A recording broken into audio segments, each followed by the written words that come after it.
መናናቅ ሲጀምር ኒው ጄኔሬሽን ብቻ ለሚናቀው ለምሳሌ በትግራይ አይታችሁ ከሆነ ታደሰ ወረደ ማለት እድሜውን በሙሉ ወይም ጻድቃን ማለት እድሜውን በሙሉ ትግራይ ታገለ ነው። በትግል ደረጃ ደብረጽዮንና ታደሰ ወይም ጻድቃን እንብዛም አይለያዩም፣ አብረው ነበሩ። አንደኛው ጥሩ ሌላው መጥፎ ሊሆን አይችልም።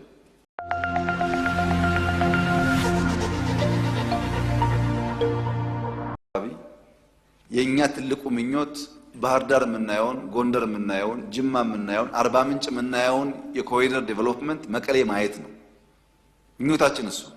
ከዚህ ውጭ ያለው ጉዳይ አይጠቅመንም፣ አንፈልገውም። የኛ ባንዳዎች የክራብ ሜንታሊቲ ያላቸው፣ ክራብ ተጠላልፎ መውደቅ እንጂ ተያይዞ ማደግ አይችልም። ተጠላልፎ መውደቅ ጠቃሚ አፕሮች አይደለም። በእኛ ሀገር ብልህ ከራሱ ጠቢብ ግን ከሰው ይማራል ይባላል። ጠቢብ መሆን እንኳ ባንችል ከኛው ስህተት ተምረን እማናድግ ከሆነ አስቸጋሪ ነው የሚሆነው። ባለፈው የፈጠርነውን ስህተት መድገም የለብንም። በቃን፣ ግጭት አያስፈልገንም። የኢትዮጵያ መከላከያ ሰራዊት አሁን ያለው አቅም ትናንትና ካለው ጋር አይገናኝም። ግጭት ካለ ኪሳራው ጥፋቱ ብዙ ነው እና እባካችሁን በየትኛውም ቦታ ያላችሁ ሊቀመንበር ካልሆናችሁ ዓለም የለ ይመስላችሁ እናንተን ሊቀመንበር የሚል ማድረግ እንሰጣችኋለን፣ ግን ሰላማችን ስጡን። ይሄን መልእክቴ ነው። ሁሉ ጊዜ እኔ ከሌለው እኔ ካልመራው እኔ ከሌለውበት ሁሉ ኪሳራ የሚል እሳቤ አደገኛ ስለሆነ እሱን ማድረቅ ያስፈልጋል። በሁሉም ወገን ነው፣ በሁሉም ወገን። ትግራይ ብቻ አይደለም፣ ኦሮሚያም ይሰራል። ይሄ እኔ ታግያለሁ፣ እኔ 40 ዓመት ቆይቻለሁ፣ 50 ዓመት ቆይቻለሁ፣ እኔ ያለው የሚሉ ሰዎች ኦሮሚያ ውስጥም አሉ። እውነት ነው፣ ታግለዋል፣ አይካድም። ለምሳሌ የኦነግን የትግል ታሪክ ለማራከስ የሚሞክር ኦሮሞ የለም። እኔ ልንገራችሁ፣ ታግሏል። ኦነግ ኦሮሞን አንቅቷል፣ ኦሮሞን አደራጅቷል። ምንም አይናቅም፣ ክብር ይገባዋል። ነገር ግን አሁን ያለው ዘመን አሁን ያለው የሊደርሺፕ አፕሮች ያኔ ከምናውቀው ጋር ይለያል። ለዛ ደግሞ የተዘጋጀ ኃይል ሲኖር እንዲሁ ሰብሰብ ብሎ ማክበር ጥሩ ነው የሚሆነው። መናናቅ ሲጀምር ኒው ጄኔሬሽን ብቻ ለሚናቀው ለምሳሌ በትግራይ አይታችሁ ከሆነ ታደሰ ወረደ ማለት እድሜውን በሙሉ ወይም ጻድቃን ማለት እድሜውን በሙሉ ትግራይ ታገለ ነው። በትግል ደረጃ ደብረጽዮንና ታደሰ ወይም ጻድቃን እንብዛም አይለያዩም፣ አብረው ነበሩ። አንደኛው ጥሩ ሌላው መጥፎ ሊሆን አይችልም። ግን እየወደቅ ስትሄድ ልክ እንደ ውሃ ነው። እየወረቅ ስትሄድ መሽተት ትጀምራለህ። ማራከስ ከጎን ይጀምራል።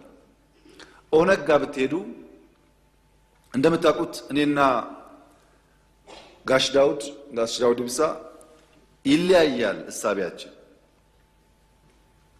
ግን ጋሽ ዳውድ ኢብሳ ጀግና ናቸው። ይሄንን ግን አልክድም። እኔ ላለፉት 40 ዓመታት ኮንሲስተንትሊ ለኦሮሞ ውስጥ ታግለዋል፣ በችግር በመከራ ውስጥ። እኔ ጀግነታቸውን አምናለሁ። አብሮ የታገለው ግን አያምንም። የጋሽ ዳውድ ግሩፕ ጋሽ ሌንጮን ያራክሳል፣ የጋሽ ሌንጮ ግሩፕ ጋሽ ዳውድን ያራክሳል። ሁለቱም ግን ጀግኖች ናቸው። መራከስ አያስፈልግም፣ መማር ነው የሚያስፈልገው። ከድካማቸው ተምረን የበለጠ ሆነን መገኘት እንጂ አንዱን ማራከስ ዋጋ የለውም። ሲሚለርሊ ቲፒኤልኤፍ ለትግራይ ህዝብ ያደረገው ተጋድሎ፣ የአማራ ታጋዮች ለአማራ ያደረጉት ተጋድሎ፣ የአፋር፣ የሶማሌ፣ የቤኒሻንጉል፣ የጋምቤላ ክብር ሊሰጠው ይገባል። ነቅተው ለማንቃት ሞክረዋል። ነገር ግን አሁን ዘመኑ ኤአይ ነው፣ ተላልፈናል። ብዙ መራራቆች ስላሉ አንድ ነገር እያሰቡ በአንድ ጊዜ በመስራት አይሆንም። ኦፕሬቲንግ ሲስተሙ በጣም ፈጣን ነው። ይሄን አምኖ መቀበል የሚያስፈልግ ይመስለኛል። በእርግጠኝነት የምነግራችሁ ግን አምኖ መቀበል ካልቻሉ መቼም ማሸነፍ አይችሉም። መቼም ቲፒኤልኤፍ ምን ጥንካሬ ያለው በደንብ ትምህርት ተወስዶበታል፣ ጠቃሚ ስለሆነ። ኦነግ ምን ጥንካሬ ያለው ትምህርት ተወስዶበታል። ምን ስንፍናና ድካም አላቸው፣ ትምህርት ተወስዶበታል። እነሱም በተረጋጋ መንፈስ ያንን መማር ያስፈልጋቸዋል። ተከብረው ጥሩ ወላጅ ጥሩ ሽማግሌ ሆኖ መኖር ስለሚቻል ማለት ነው። አሁን በስተርጅና ብዙ አስፈላጊ አይደለም። የኢትዮጵያ ፖለቲካ ከእንግዲህ በኋላ አዛውንቶችን ለምክር እንጂ ለፖሊሲ መንጨት አትፈልግም። እውነቴን ነው። ምክር ብቻ ነው። ምክንያቱም ዓለም ተገለባብጣለችና አሁን ያለችውን ዓለም እናንተ ለመገንዘብ በጣም ከባድ ስለሆነ አልፎ አልፎ ምክር ሲያስፈልግ ከሁሉም ሽማግሌዎች መስማት ጥሩ ነው። ማክበር ጥሩ ነው። ሲታመሙ ማሳከም ጥሩ ነው። ከሞቱም በክብር መቅበር ጥሩ ነው። ከዛ አልፎ ግን ፖሊሲ እንዲያመነጩ እኔም አልጠብቅም። ከኔና ከኔ በላይ ያላችሁም እርማችሁን አውጡ። ጊዜው እያለፈ ነው። ኢትዮጵያ ምን ትሁን?